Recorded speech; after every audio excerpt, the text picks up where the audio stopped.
Welcome to the Bold Goal Crusher podcast for anyone looking to stop letting life get in the way and start crushing bold goals. I'm your host, Sara Mayer, and I'm thrilled to navigate this journey with you because it's time to start boldly achieving without working double time. So let's dive in. Hello, Bold Goal Crushers. I'm excited to talk about this new little series I'm doing specifically for business owners or want to be business owners or side hustlers trying to start their business. I've heard from many of you that this is a goal. You've looked at your life and realized that maybe your 9 to 5 or what you're doing is not exactly the life you've dreamed of. And so you're dreaming of a different life. Maybe you have looked at your life and realized you don't want to work for a boss anymore, or you don't like your boss, or you don't like exactly what you're doing, or you're just going through life and you are working to pay your bills. And if you're watching this on YouTube, I hope that you see the sign behind me, 2024. The year, and you really think about how this can be the year things can be different. Now, if you already have a business, I hope that you are creating a business that you love and not creating a business that you hate. So you may have left your 9 to 5 in search of freedom, in search of the ability to create something that you own, maybe build a brand, a personal brand or a business brand. And I hope that you really become intentional about what you are building, because it's critical that you think about this before you get in it. I cannot tell you how many of my clients leave their 9 to 5 and then create a business that they don't love. If that's you, if you have done that, it's okay. We can walk it back. This year, my theme, everybody knows I set a theme for the year. My theme is back to the foundations, because there's some things in my business that have kind of taken on a life of their own that I don't love. And so I'm doing this exact same exercise. So I hope that you have built a business that you love.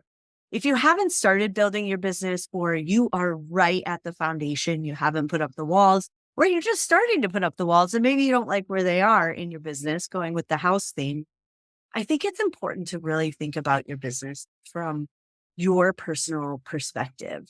Maybe you got into business because you didn't like the situation you were in. Maybe you want to make more money. Maybe you want to stop working for somebody else and make more money. And that is okay. Ladies, that is okay. Making money is part of owning a business. So please don't start a business just to have another hobby. You're building a business. It's time to make money. Maybe you started your business because you wanted to spend more time for your family. Whatever your reason is for starting your business, it is critical that you examine your business to make sure that what you're building fits those needs and goals and wants. And if it's not going in that direction, it doesn't mean burn it down and go to the ground. It means you need to critically examine your business to ensure that what you're building for the future does fit why you're actually in this business. If you find that you've strayed away from your original why, in the nonprofit world, we call that mission creep. Like a nonprofit has a mission, and when they get away from those things, it's called mission creep. If you've strayed away from your why, if you're getting further and further away from where you want your business to be, it does not mean you need to burn it to the ground. But what you need to do is critically examine your business and then take steps each week to get closer and closer to where you want to be. Because having the awareness is the first step. Because if you are not even aware, you're going to wake up one day and you're going to say, I built this business to have more freedom, to pick up my kids from school, to spend more time with my family. And that yet every night I'm falling asleep with my laptop in my bed. That's not why you started your business. And I do not promote the hustle culture. But building a business is hard work, but it's also very strategic work. It's something you need to think about. It is a lot easier to wake up every day, to have a boss tell you what to do, whether you agree with it or not, to go with the company direction and to cash your paycheck. It is a lot easier, but it comes at a price. And so when you choose to build a business, it's critical that you build it brick by brick, the way you want it, the way that makes sense for you and your lifestyle. And you really think about it as you're going along. So there's a couple of things that I'd like you to think about. I do have a weekly reflection. I'm big on reflection from a time management perspective, really thinking about how to be productive as an individual.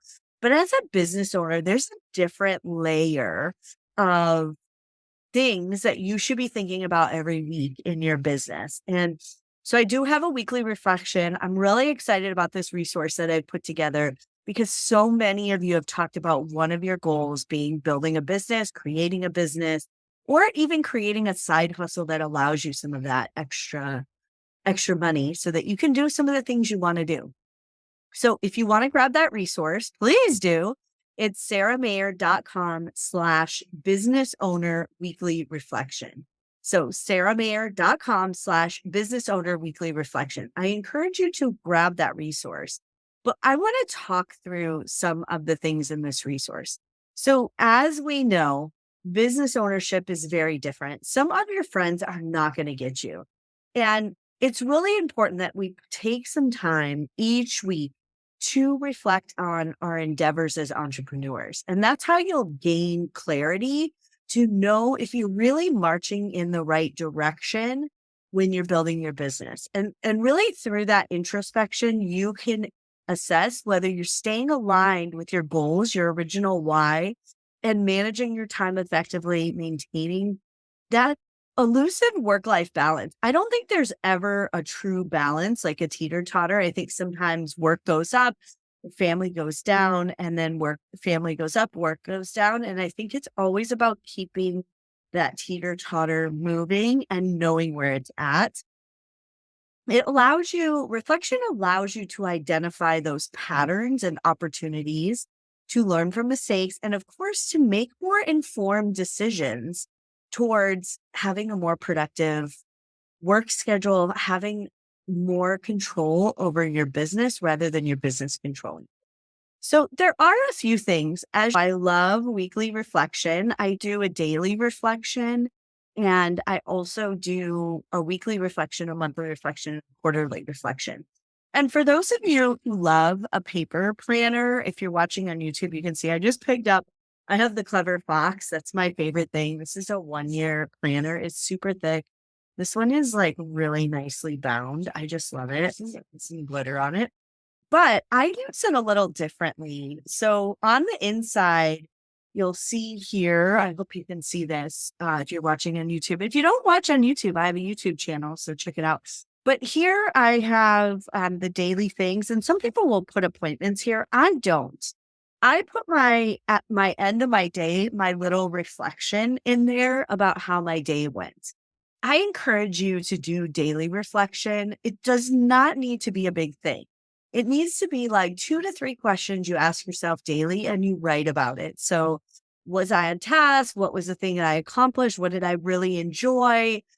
Did I focus on the things that were the most important? Something like that. Come up with what are those couple of questions you're going to ask yourself to really think about your day from a place of positivity, not from a place of negativity. So don't start with, what didn't I do today? What didn't I get done? That's not helpful when you're trying to build your business.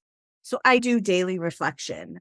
I encourage you to do it from a lens of a business owner rather than just general lens.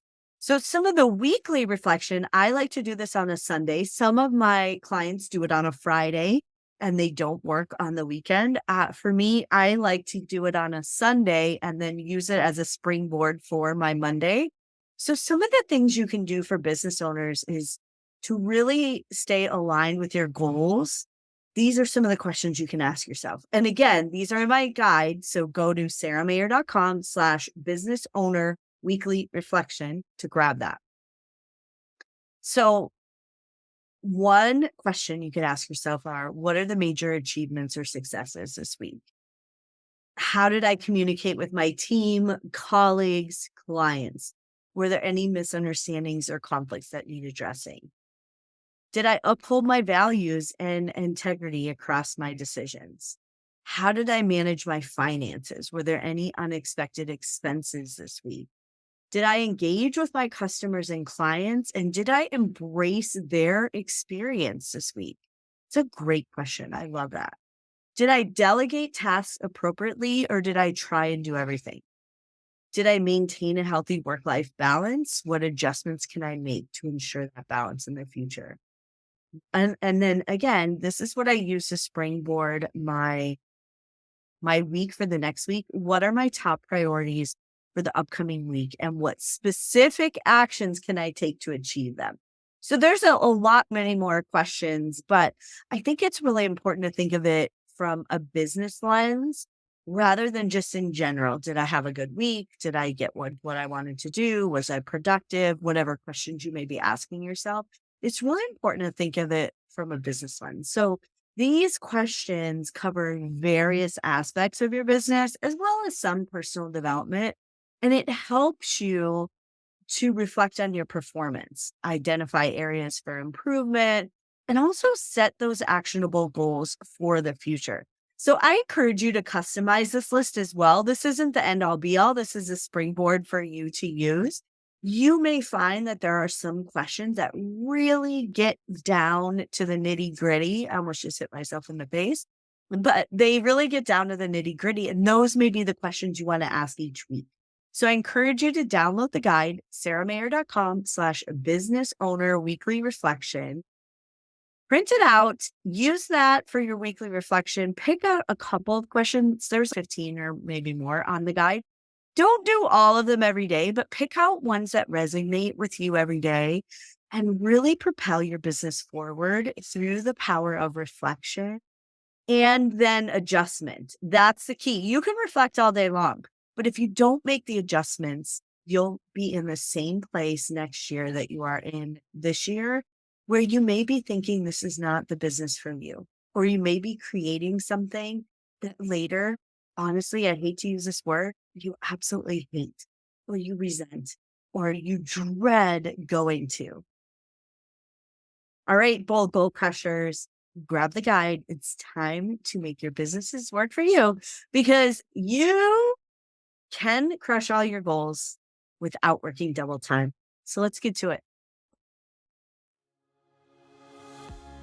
Thank you for tuning in to the Bold Goal Crusher podcast, where we crush goals and everything that gets in the way. I always love to support my community. I look forward to seeing you crush your goals this year.